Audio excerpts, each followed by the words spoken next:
গরিব আছো নাকি? টিম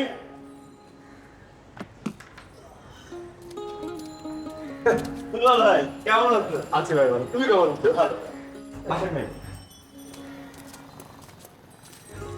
বসেন। শুধু দেখা হলেই ভাই ভাই বাস। ভাইয়ের খবর কি কিছু রাখো, তাই নিজেই চলে আসলাম। কি যে বলেন ভাই, ভাই চা দিব? আমি চা নিয়ে আসছি।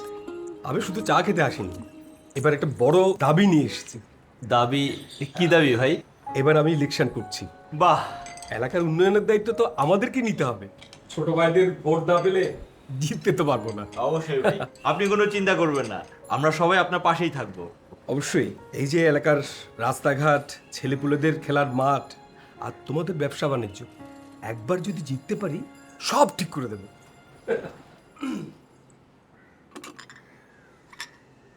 শুধু ভাইদের ভোট দিয়েই হবে? বোনদের ভোট লাগবে না? অবশ্যই লাগবে। তাহলে আমাকেও বলেন।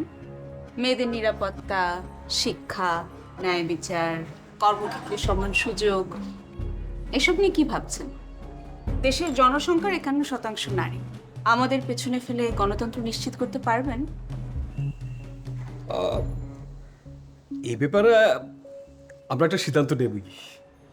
নির্বাচন আসছে, আপনার এলাকার প্রার্থী সম্পর্কে জানুন। আপনার সমস্যাগুলো সমাধানের জন্য তার পরিকল্পনা কি তাকে প্রশ্ন করুন, তার যোগ্যতা যাচাই করুন।